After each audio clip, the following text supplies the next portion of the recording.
जय बाळूमामा मित्रांनो, पालखी क्रमांक 17 कारभारी लहूदादा लेंगरे. तर आज आपली मेंढी माऊली घेऊन आम्ही डोंगरात आलो होतो बघा.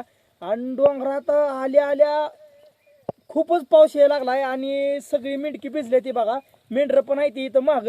की आम्ही एका मोठ्या डोंगरावर दगडाखाली येऊन बसलोय बघा. या दगडाखाली जरा थोडा का होईना कमी पाऊस लागतो ह्या दगडाखाली, नाहीतर पाऊस लय मोठा चालू आहे.